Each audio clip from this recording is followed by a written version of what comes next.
Samanan Buffet too. Thank you, like guys. Thank you. And I hope you are all good, guys. And I hope you are all great.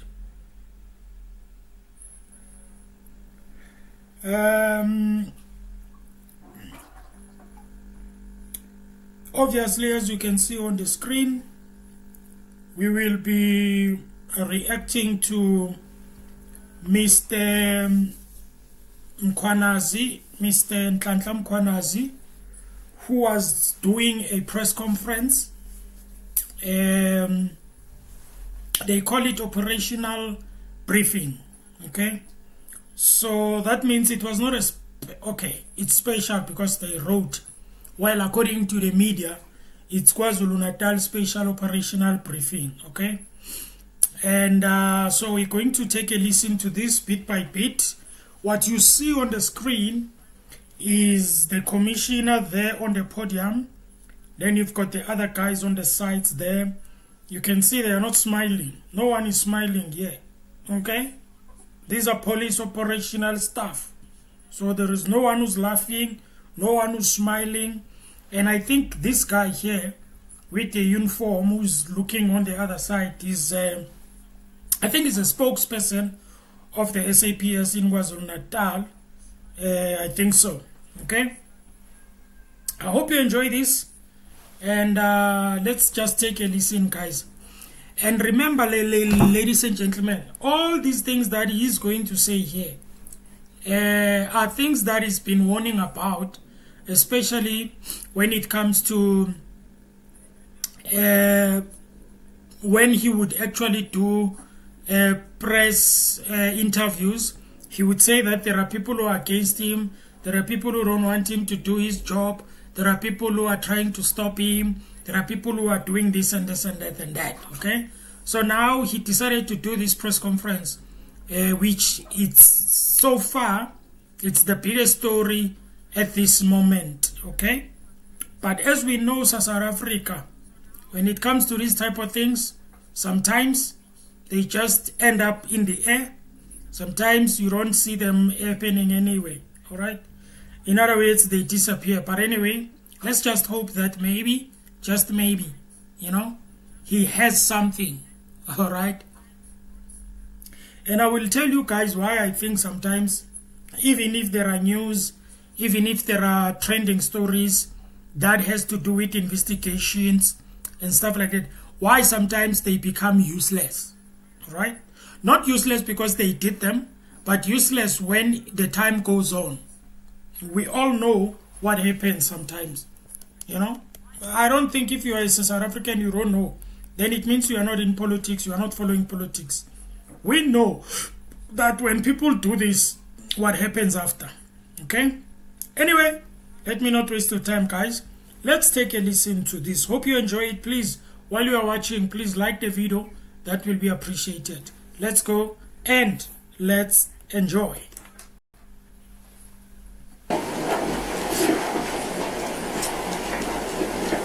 Thank you, Sita.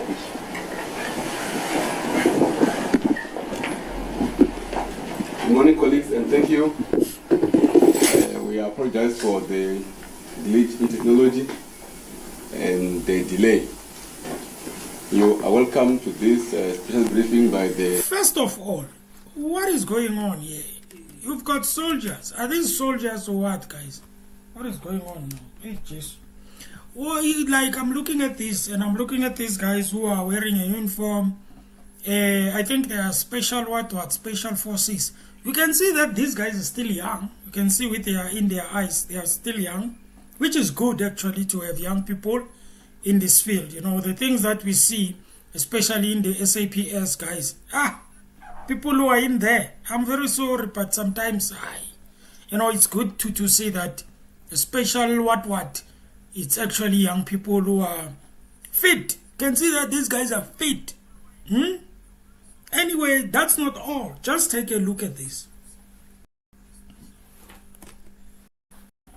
Natal, Lieutenant General Mkhwanazi. He is going to go through this briefing. We are going to get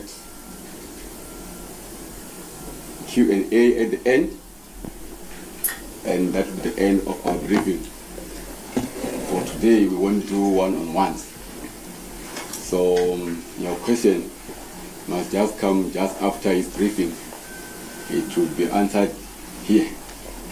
If you've got a special question, unfortunately, we will do it on that special day.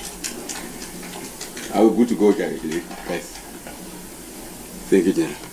All right, thank you so much. Okay, so you could see also on the other side there are other guys who are wearing uniform and stuff like that. And you know, it's I don't know whether to say it's funny, I don't know whether to say it's whatever, but you remember when in the Senzo Meyiwa court case, when they went outside to look for the spot there was assault and everything.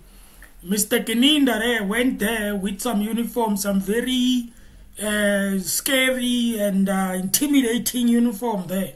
As a witness, he comes there rocking in his uniform. I saw a video where they were explaining, you know, why would he wear like that, or whether he was trying to send a message or anything. And guys, let me tell you something. People who are in sort of like military staff or forces staff of a country who are in charge, in most cases, they like to send the message. They like to send the message without saying anything, without speaking. By whatever that is surrounding them, they're trying to tell you something. They're trying to tell you something. Hey, my guy. You know, I'm just saying, because why would he want full armed guys and stuff? That's a message, right? I'm not saying that is his, but what do you think when you see people like this? If you are a journalist and you are next to these guys who are holding some firearms there, you will be scared. You will be like, yo, what is going on here? You know, but anyway, let's continue. Let me just put volume, guys, for you. Let me put on now.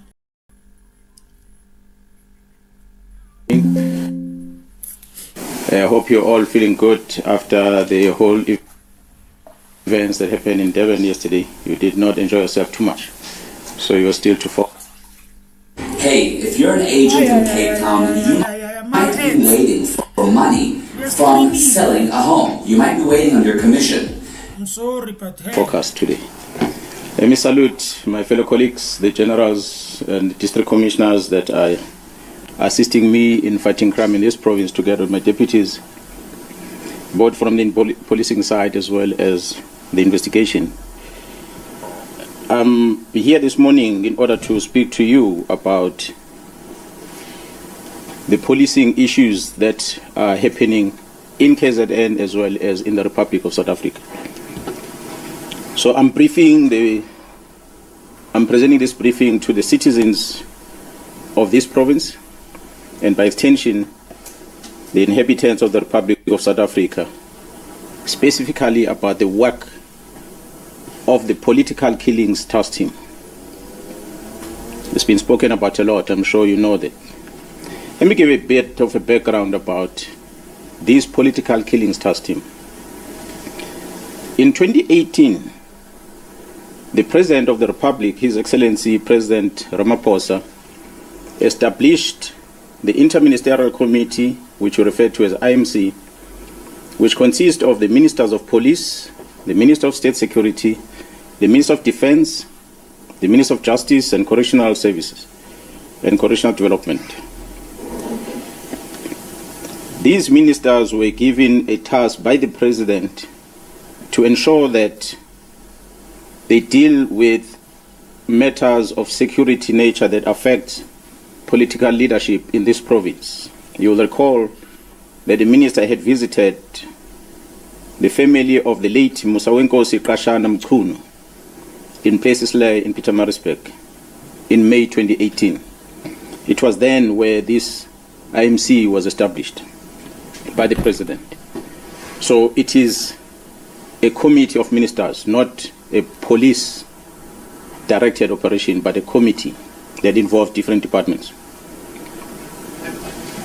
The IMC at the time met and listened to the investigation report that was presented, the so-called political task team that was established before them.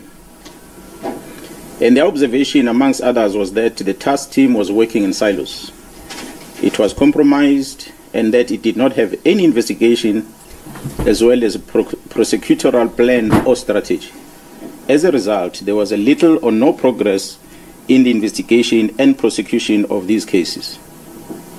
A decision was therefore taken by the IMC to establish a national integrated multidisciplinary task team, which consists of the South African Police Service, the National Prosecuting Authority, NPA, supported by both state security as well as correctional services, which commenced its work in July of 2018 to implement the now tried and tested analysis-led and prosecution-driven investigation strategy.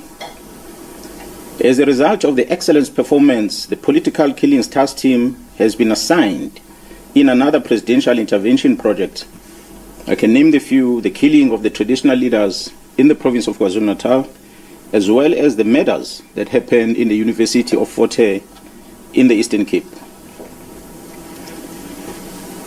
Since the establishment of this Political Killings Task Team in July 2018, the team has been investigating a total of 612 case dockets.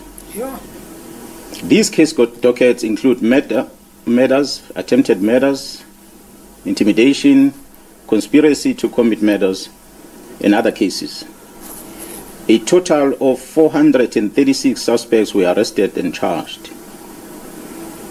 156 firearms were recovered, of which 55 of them were linked directly ballistically through our forensic testing to the political related cases.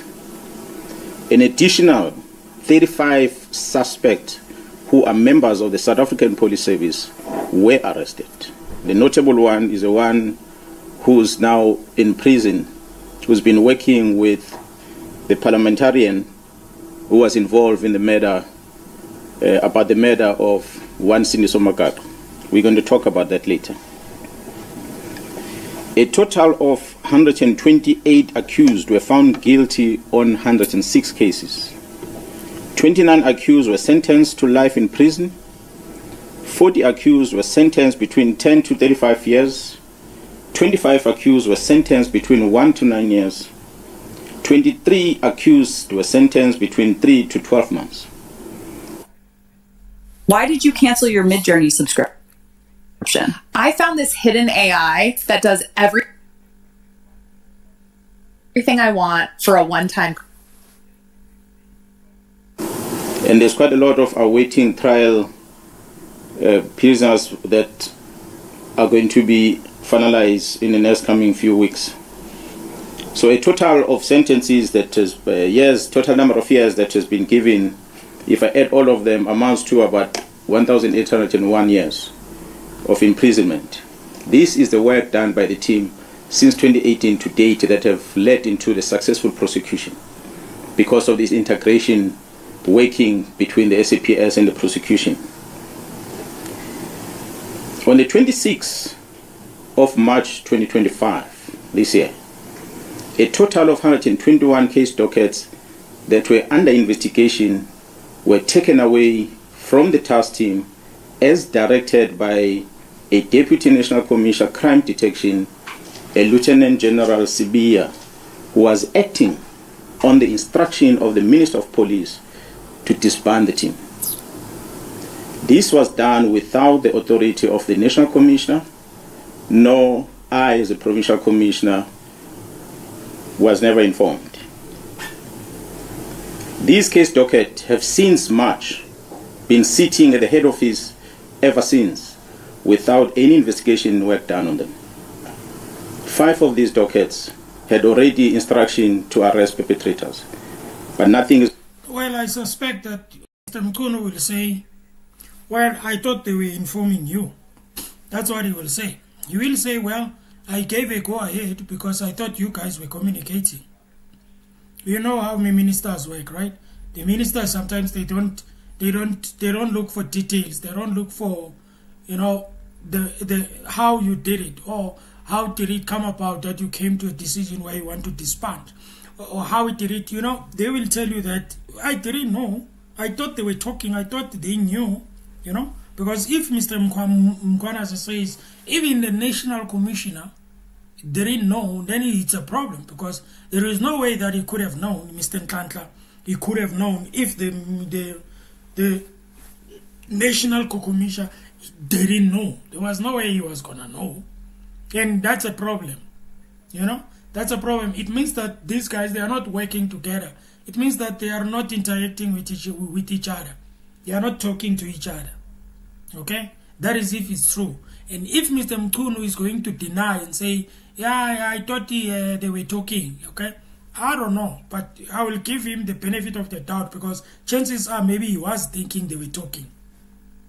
And it's so strange though that the National Commissioner sees that this thing is disbanded, it's actually removed, and he doesn't ask the, okay, maybe he did, I don't know, we will hear the more he talks, but it would be a problem for me if the National Commissioner didn't tell Mr. Nhlanhla that they have removed it, okay, and then maybe he might have a problem with it, or ask him if he knows that it was removed. It seems like these guys, they don't communicate. Somehow there's a problem here. There's some disagreements, there's some not liking each other here and all of that. I don't know, but I think that that's what is happening. I'm not saying what Mr. Nhlanhla is wrong. All I'm saying is there must be those things that, you know, they don't like about each other. So I don't know, but as per Mr. Nhlanhla, Mkhwanazi, I don't see a reason why he would lie. I don't see a reason why he would make a big spectacle, come with soldiers, not soldiers, with some whatever force there, and then just to lie and just to say things that are not going to be, you know, I don't think that he would do that. He's smart enough to be, that he can do that. Anyway, it's fine. You will never know with people, guys. Been done because a Lieutenant General Sibia, being instructed by the minister, or well, executing instruction of the minister, withdrew all these dockets, and they're sitting in an archive in his office in Pretoria. God knows why. Therefore, only a total of 112 dockets which are still in court, of which 54 of them are political related, and others will include parallel ad hoc, as well as those the dockets that are involving the incident at Fort Hare University, and 5 of them are traditional leadership, are still with the team at this present moment. In the year 2024, a request was received from Gauteng Organized Crime Investigating Unit to assist with the investigation to dismantle the organized crime syndicate that was operating in Gauteng, that was controlled in Gauteng but operating in the rest of the country and in neighboring countries. PMD offers third-party car insurance that you can trust from as little as 100. I, as a Provincial Commissioner, took a decision to deploy 10 members from this political killings task team to go and support this organized crime unit in Gauteng. I can tell South Africans that this decision was a cause for the disbandment letter of this team, because they overstepped their mandate of only focusing in KZN. They went to support Gauteng organized crime unit with the dismantling of a criminal syndicate. And I can confirm before the South Africans today that the investigation which these members were involved with in Gauteng has unmasked the syndicate. And this syndicate involves, amongst others, politicians who are currently serving in Parliament. The law enforcement officers include the members of the South African Police Service, the Metro Police, and correctional services. They include prosecutors in Gauteng province, the judiciary, and all these are controlled by the drug cartel as well as business people in that province of Gauteng.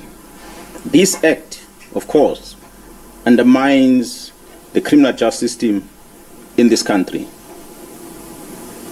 Mr. Brown Mkhwanazi sends a WhatsApp message to Mr. Mkhwanazi is even mentioning the judiciary, guys. That is very, very, very, very, very, very, very deep.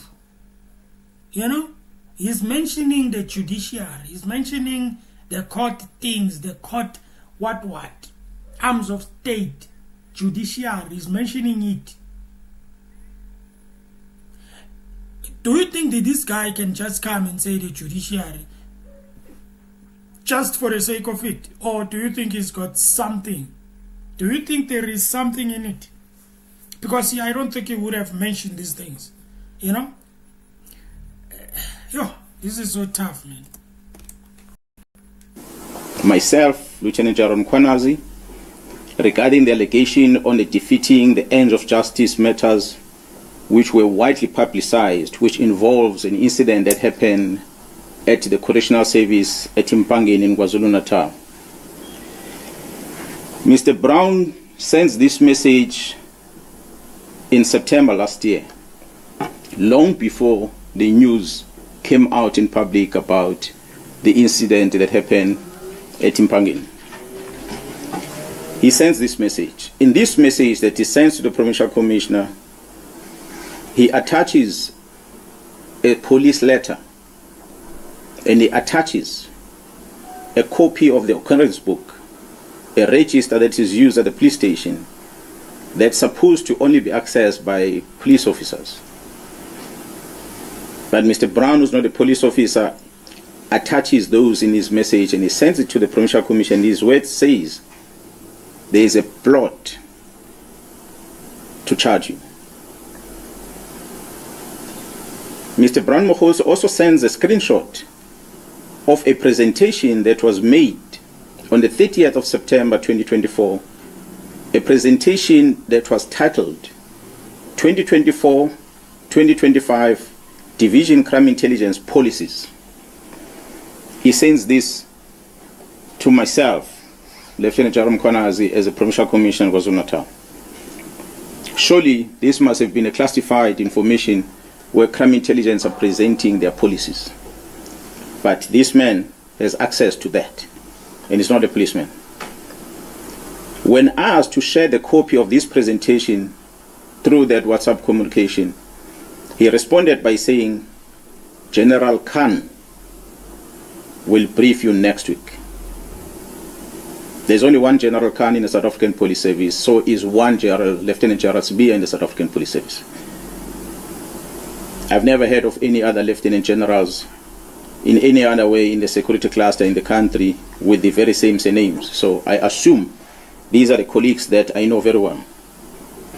He further wrote on the very same WhatsApp message.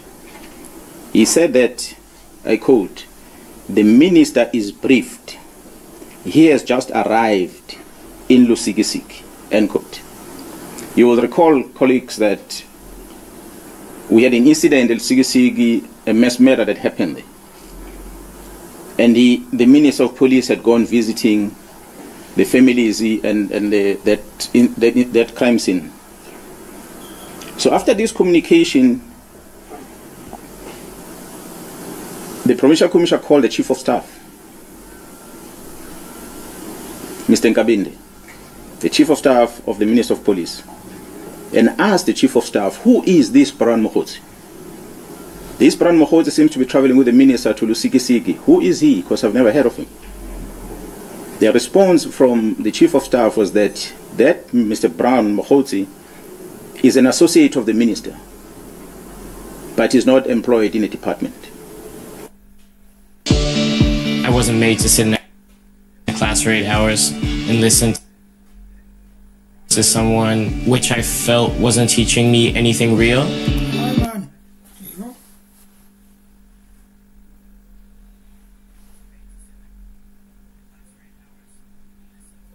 And then That's when I got a confirmation about Mr. Brown Mkhwanazi. And I asked the Chief of Staff to send the phone number of this Bran Mkhwanazi, of which he did. It is that number that made me to confirm that indeed the person who's sending me WhatsApp messages is the same person that is called Bran Mkhwanazi and is from Northwest. On the 5th of March 2025, the South African Police appeared before the Portfolio Committee in Parliament. A presentation was made to this Portfolio Committee by the Provincial Commission of KwaZulu-Natal, which included the allegations of an associate of the Minister of Police, Mr. Bran Mkhwanazi. The Minister denied on record. Go and Google a visual presentation to the Portfolio Committee on the 5th of March this year, towards the end of that briefing, where the Minister of Police responded and he said he does not know this Mr. Bran Mkhwanazi.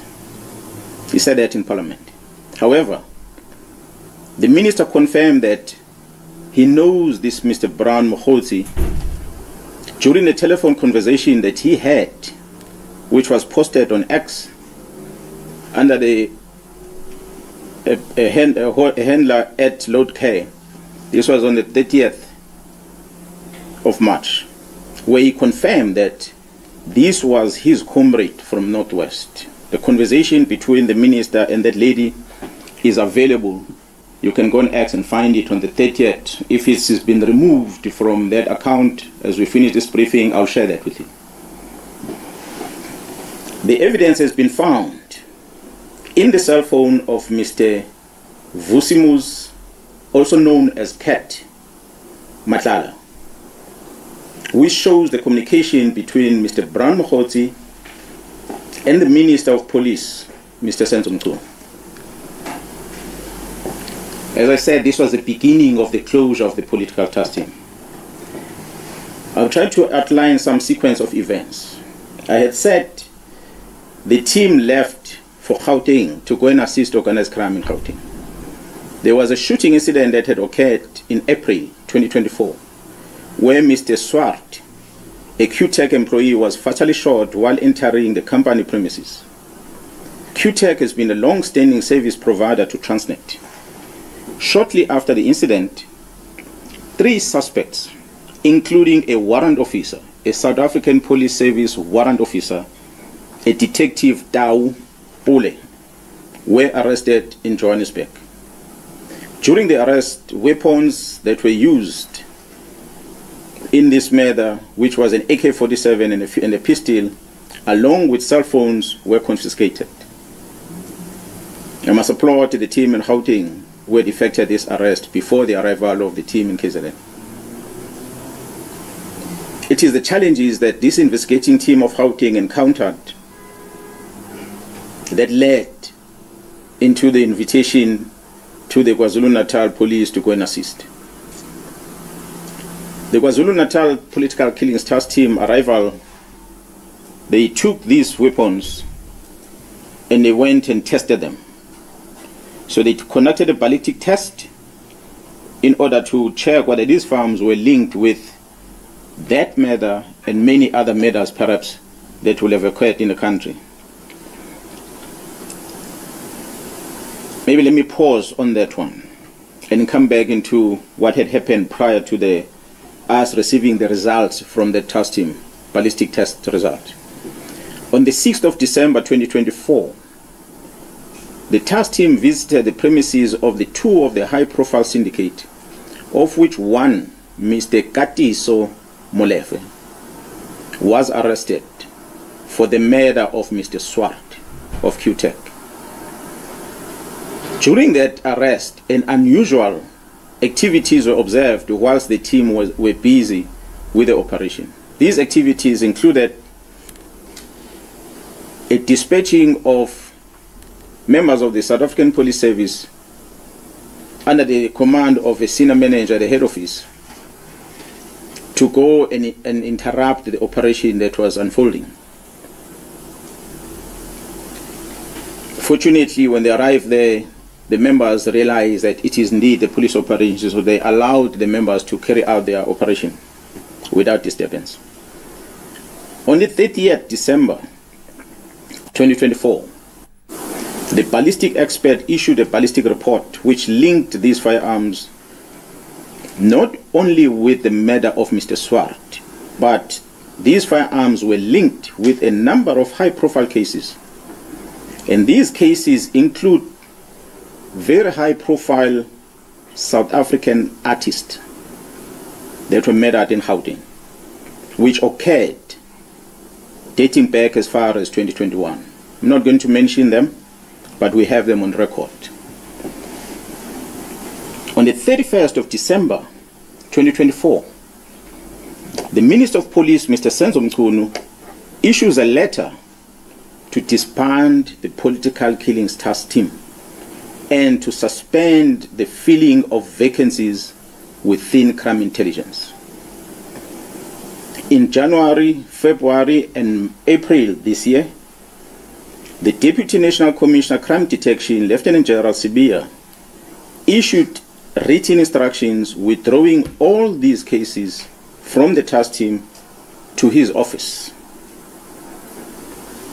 On the 14th of May this year, 2025, the task team arrested Vusi Muzi, who is also known as Cat Nhlanhla, for an attempted murder ×3. I must highlight that this Mr. Vusi Muzi Cat Nhlanhla is an individual who was awarded a police contract of over 360 million rand in 2024.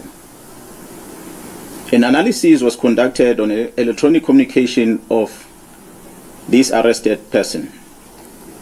This analysis reveals communication between the arrested Vusimus at Cat Nhlanhla, Mr. Brown Mkhwanazi, an associate of the Minister of Police, as well as the Minister of Police, Senzo Mchunu. On the 1st of January, the letter is issued on the 31st. On the 1st of January, 2025, Mr. Brown Mkhwanazi sends a WhatsApp to Vusi Muzi Cat Nhlanhla, and it reads as follows, I quote, "I have arranged a meeting for Sibiya and the minister. They must have a solution." And it follows another message. "The task team that came to your house and harassed you have been dissolved. They got the letter on Monday. As we speak, they are bringing all docket to Sibiya." This letter is issued on the 31st of December 2024. This communication is on the very next day, the 1st of January 2025, where it says the dockets have been called and have been sent to Sibiya. Yes, we know the dockets only were sent to Sibiya in March this year. Further analysis of the chats indicates that Vusi Muzi Cat Nhlanhla is financially supporting the Minister of Police and Mr. Brown Mkhwanazi's political endeavors. This is supported by the evidence of conversation and the proof of payments of guests for January 8 traveling cost and the Ghana dinner in Cape Town, which was done in 2025. The proof of payment, we have it. As I said, we're going to share with you where Mr. Nhlanhla is sending this proof of payment to Mr. Brown Mkhwanazi. On the 2nd of January 2025, at about 10:05 in the morning, Vusi Muzi Cat Nhlanhla receives a copy of the letter of the disbandment of the political killings task team from Mr. Brown Mkhwanazi, who is an associate with the Minister of Police. I pause to remind you that this is the very same Brown Mkhwanazi that the Minister of Police had denied in Parliament and later confirmed to be his comrade but not involved with police matters. But he's sending this communication. That's what we have discovered through the investigation. On the 14th of January 2025, Mr. Brown communicates with Mr. Vusi Muzi Cat Nhlanhla as follows, I quote, "Sure, don't forget to work on your invoices." On the 15th January, Mr. Vusi Muzi Cat Nhlanhla responds with a screenshot of an invoice that he has submitted to the South African Police Service, which I guess was due for payment on his contract. On the 26th of January 2025, Mr. Brown Mkhwanazi sent a message to the Minister of Police, Senzo Mchunu, which reads as follows, I quote,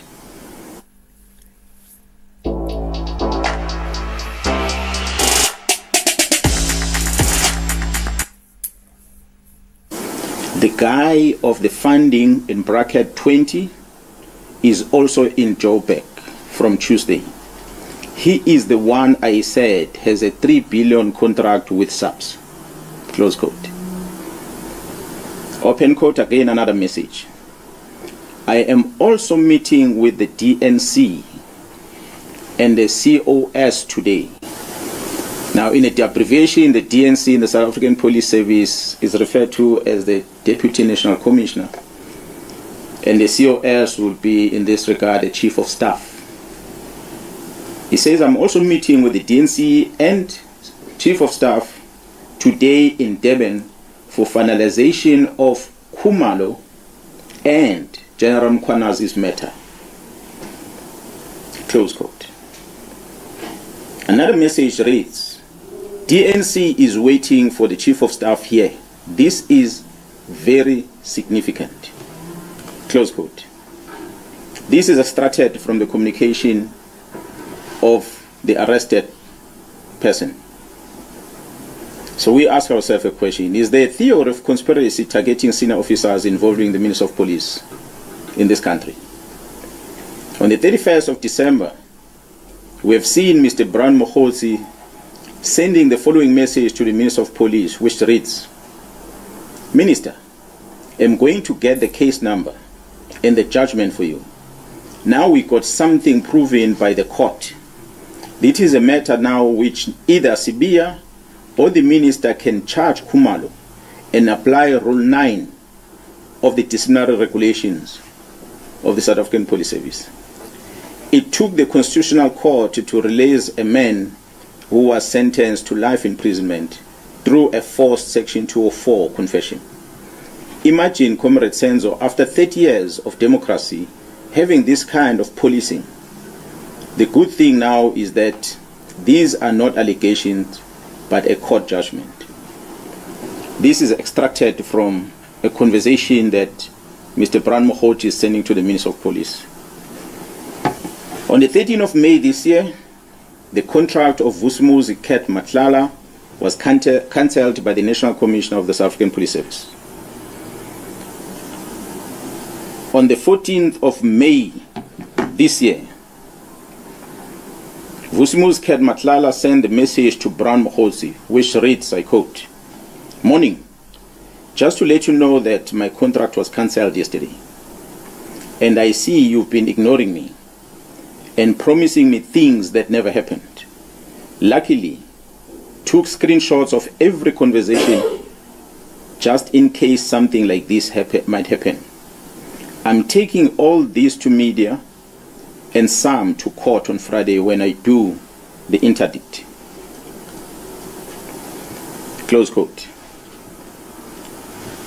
On the 30th of May 2025, the Investigative Directorate Against Corruption, which is referred to as IDEC, requests the exhibits from the cell phone of Vusumuzi Cat Nhlanhla from the Political Killings Task Team, and they download the content of the cell phone. IDEC is a unit that was established to deal with corruptions in the country. We don't know what is it that we're investigating for them to come and ask for these cell phone downloads.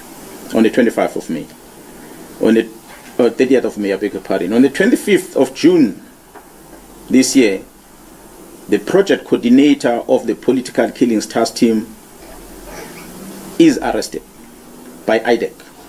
A dramatic arrest. On the 26th of June 2025, the accused, Katiso KT Molefe, who was arrested by the very task team, was granted bail. Guess that one went under the radar. The work of the organized crime in Gauteng, supported by the Political Killings Task Team, has indeed been compromised. The disbandment of the Political Killings Task Team was influenced by the sterling work that they performed in Gauteng to uncover the criminal syndicate which involved some members of the criminal justice system operating in Gauteng province, and not because of what I presented earlier, which was the work they did in the province of KwaZulu-Natal. Their demise was as a result of them assisting Gauteng to uncover the criminal syndicate. If you're a real estate agent in Joburg,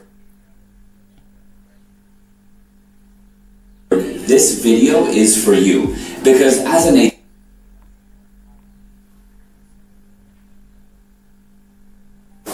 despite all these challenges, we acknowledge and appreciate the resilience of the members of the Political Killings Task Team.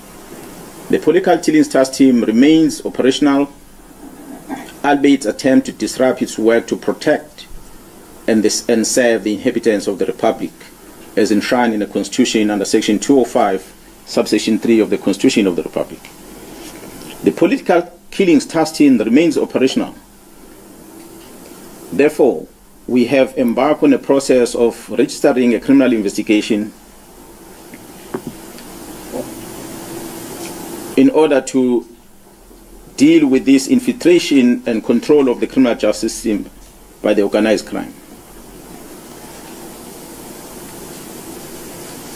We in KZN know that a member of crime intelligence or members of crime intelligence released classified documents and handed them over to a member of parliament. That includes vetting documents as well as covert properties. We all know in the country that the Joint Standing Committee of Intelligence is the one that must supervise the operations of a secret fund account, not only for the South African Police Service, but all the intelligence agencies in the country. That the members of crime intelligence gave these documents to the Member of Parliament, and the Member of Parliament registered a criminal case in Gauteng where he was alleging that some of the officials within crime intelligence were issued fraudulent vetting clearance certificates. After opening the case, he sends a communication to the Minister of Police. He asks the Minister of Police to take these dockets and assign them to someone else. The Minister of Police Chief of Staff, Mr. Nkabinde, wrote a letter to the head of the NPA newly established unit, which is referred to as IDEC, Investigating Directorate Against Corruption, to investigate these cases. These are allegations of a manipulation of a vetting process, not a state capture, not corruption. But IDEC receives this communication from the Minister of Police to take these dockets, and IDEC does exactly that. They go and take these dockets and they investigate them. I wonder whether is this what the unit IDEC was established for. The Minister of Police invited and facilitated the peace talk between myself, the Provincial Commissioner of KwaZulu-Natal, and the Deputy National Commissioner, Lieutenant Jairus Beer, in his office, in his house, State House, official residence in Pretoria. The purpose of the invitation was to try and create peace between myself and the Deputy National Commissioner. It was unprecedented. I've never seen in my life. The National Commissioner was present, but he just kept quiet because it was not his meeting. The Minister of Police felt that he must make me and Jairus Beer to find peace. Surely, there can never be peace between a criminal and the police officer. As we speak, the South African Police Service, KwaZulu-Natal, still does not have a leader within crime intelligence because of the letter where the minister suspended the filling of vacancies at crime intelligence, which is dated the 31st of December. So to date, we don't have a command of crime intelligence in this province. We are trying to figure out on our own how to infiltrate syndicates because the minister decided these posts must not be filled. The crime intelligence at the national level has no commander as we speak. And we must thank the magistrate who made the ruling that went beyond what the charge sheet against the accused is about. which the members were charged on HR-related matters that dealt with filling of vacancies. The magistrate directed that these members must never enter any premises of crime intelligence in the country. So which means all the work of crime intelligence had to come to a halt. Interesting for us is that another magistrate who then had the matter of the second accused on that case, who had remained in custody last week, did not issue the same condition. He understood that the judiciary cannot get involved in determining whether people must go back to work or not. It is an employer that must make the decision. But I must just indicate to the South Africans that Mr. Padayache, who appeared in court on the day when these police officers were arrested, whom the magistrate referred to as an investigating officer, is a former member of crime intelligence himself. He retired from the police and he went to join this new unit, IDEC. He is now referred to as a lead investigator with no qualification, no investigative experience at all. But it is a person whom the magistrate directs that if anything is wanted at crime intelligence, must go via him. So he gives him a carte blanche to access anything at crime intelligence on behalf of the members that are employed to work there. The vetting section within crime intelligence has more powers than any other units within that space, because they can scrutinize everything about the applicant who's applying for security clearance. And they can manipulate that security clearance process for their own benefit. So I stand here understanding, as leading this province of KwaZulu-Natal, that fighting organized crime remains a priority as directed by government. The National Commissioner remains my commander and the commander of all of us as we wear this uniform. And we must protect this badge and the police commissioner. I call on all men and women in law enforcement, the South African Police Service and Metro Police to stand up and protect our people. Yes, sometimes law can stand on the way to achieve justice. We must choose justice. Thank you so much for listening to me.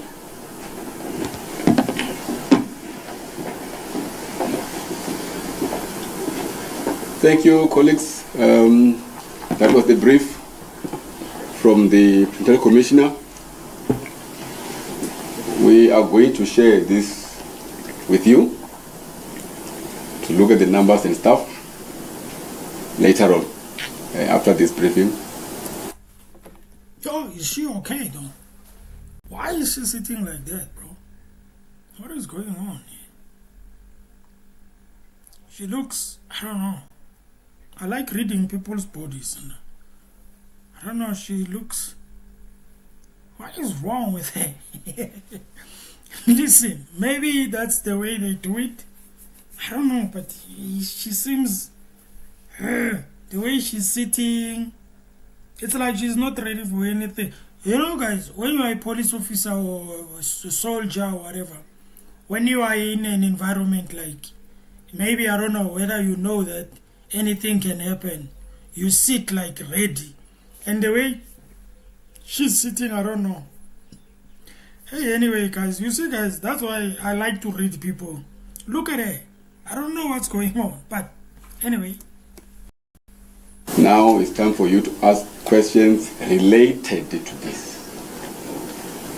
Let me see by the show of hands. Okay, she's smiling. And with this one, we are doing only one round. And we... Okay, now because she's smiling, that's better. Okay? I thought maybe, you know, something, I don't know. But the way she's sitting, I don't know, maybe, you know, that is why if you are a lady, even if you can be in a profession where it's sort of like expected men to be, you know, your ladiness will show. I'm just saying, okay? I've got 3 hands already. Jason, you go first. Thank you so much, Jason Dati from ENCH. Well, thank you for the comprehensive update. I did hear you say that there will be a criminal investigation, but I want to ask you more directly. will the Minister and CBR be investigated, or are they being investigated as we speak? For this, because from what you've outlined, there are clearly a number of crimes that have been committed there, and these are the names that have been central to what you've been outlining. The second part of this is, what does this mean for your working relationship, for the work that you do here with your team? Considering that there is this, it's more than an elephant in the room, but considering that there is this, how will this impact the work that you do? And I think the last question is, with everything that you've said here now, what do you foresee happening to you? Do you see any implications for yourself based on everything you've revealed? Thank you. I'll take one, I'll answer to each one of you.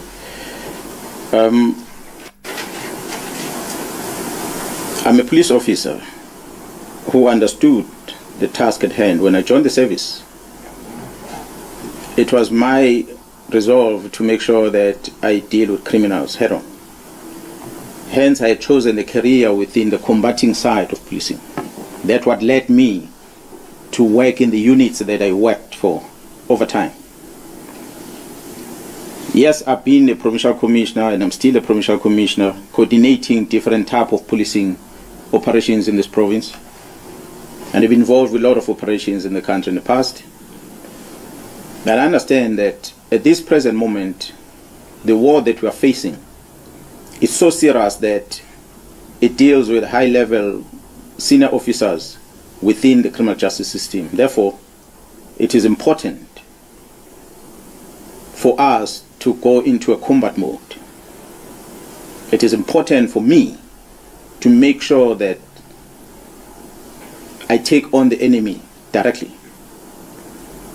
So when you see me and you see this management and you understand that we have hard-working men and women, not only in KZN, but across the board in the country, who doesn't like crime, who doesn't like these criminals. I, fortunately, am a citizen in this country. My families are spread across different provinces. So it is my duty and the fellow police officers to protect them. So I'm not going to surrender their freedom. I'm not going to surrender their safety to anyone. So I will die for this badge. I will die for them. So I will fight this fight until the end. Wherever the end is, we will fight. We're not going to stop. We've got family members, brothers and sisters, we've got children that are exposed to drugs. This drug cartel, which includes a group in Gauteng that's operating in Gauteng as their headquarters, are importing these drugs from abroad, South America in the main, through this port of Durban amongst others, to Gauteng, and they process them in Gauteng, and from there they distribute this drug all over in the country as well as other countries. We've been involved with a lot of shooting incidents in KZN, especially at Nhlanhla. As we're engaging with these youngsters, we're doing analysis, and we're realizing, yes, they might be ill-disciplined kids, but their behavior is encouraged by the substance that they take. It gives them courage to kill, it gives them courage to rape, it gives them courage to murder. And if we take away this substance, they will become good citizens.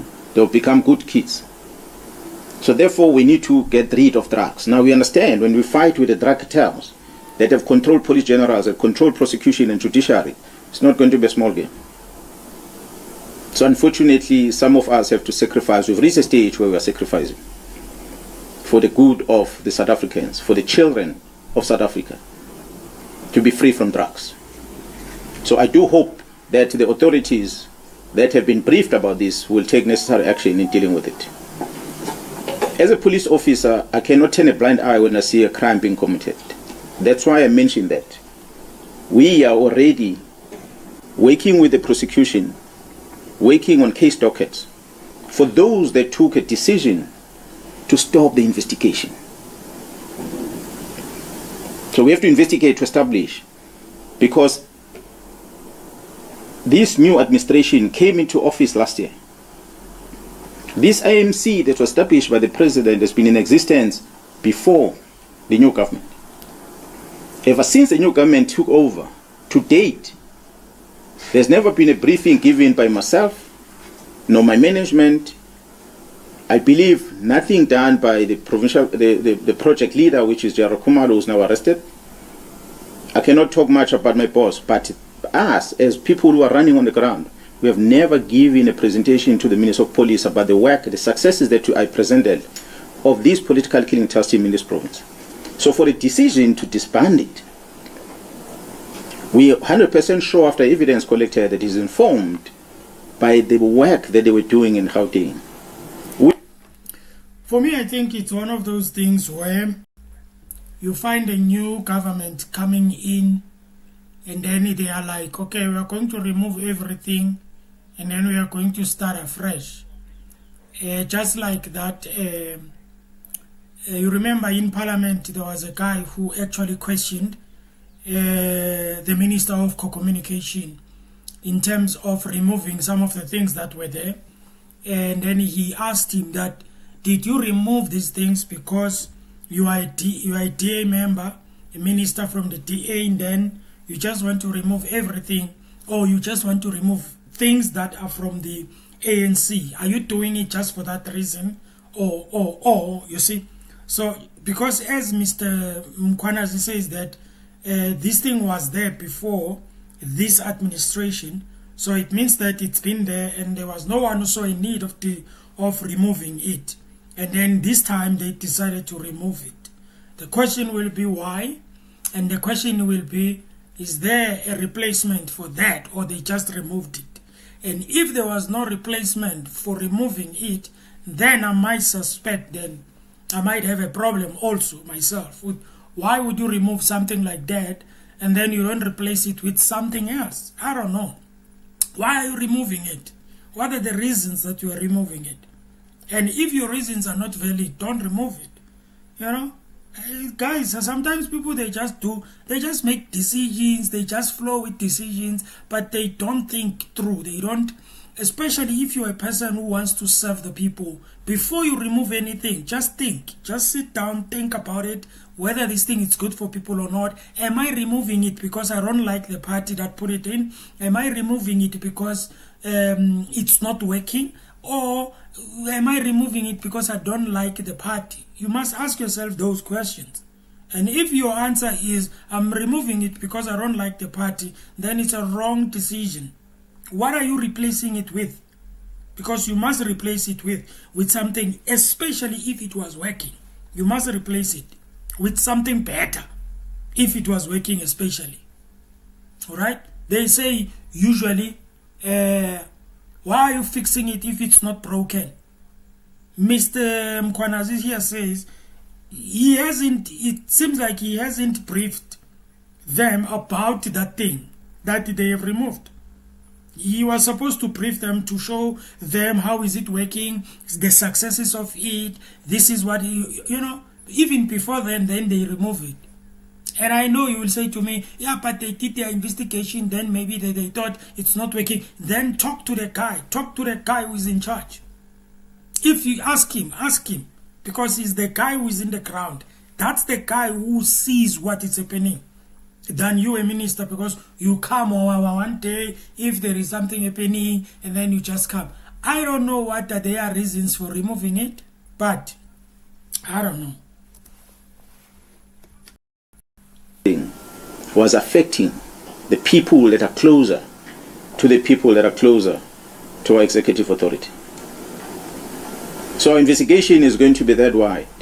We're going to uncover anyone had a role to play. There are people that refer to themselves as whistleblowers. The strategy that is being used is to make sure that they taint the image of a person in a public space.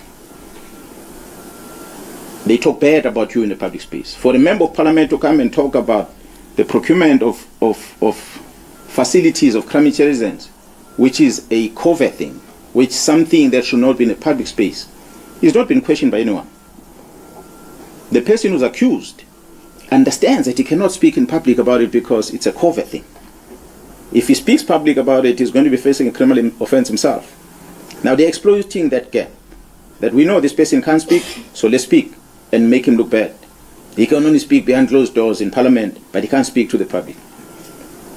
Push the man until he reaches the end, and he's going to expose the issues of national security of this country, simply because there are people with evil intentions who are pushing him to get to that stage, using the state apparatus to execute the mandate. So we have to investigate in order to be able to remove the cancer. That's where we're going to go. I hope I answered all your questions. What are the implications for you from this point? Yeah, what I said when I started, that I've decided to take this fight head on. So the least that can ever happen to me is to someone to come and attack me, or somebody to issue an instruction that Mkhwanazi must be fired from the police, or suspended, or arrested for that matter.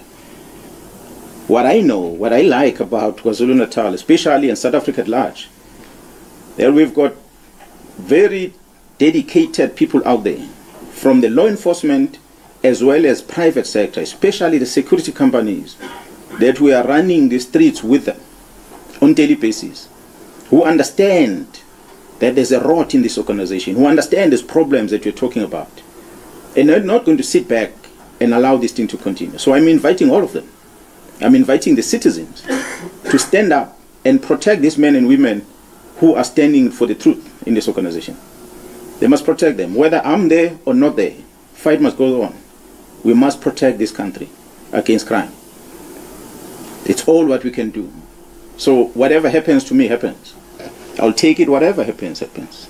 If it's prison, it will be prison. It's already on communication planned by Mkhwanazi, the DNC, and the Chief of Staff, that they must deal with my matters. Whatever matters comes, they will come. But what we must not surrender is this country and our children to be controlled by drug syndicates. And that's what is currently happening. Yes, sir. Who's next? Next one. This was the last one. Clive. Yes, thanks, sir.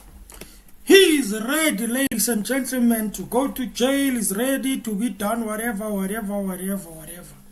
So it means like this guy is like sitting there, standing his ground. I'm not budging. I'm not compromising. I'm staying with what I believe in. I'm staying within this investigation. That and that and that and that. Okay? So I think that's a very good question that they have asked. So are you ready, my guy? So he's ready, as according to him. And the way you see him and his confidence, and you can tell from the way he speaks that he's actually ready. You know, there are people that might say they are ready, but you can tell that nah. But this one, I think he's ready for anything, man. And whatever is coming for me, I don't think I'm expecting anything that's going to happen that deep. That means I'm not holding my breath to say something. Nah, you know. But anyway, I will post a video where I'm talking about that, because I want to tell you guys where do I stand when it comes to this thing.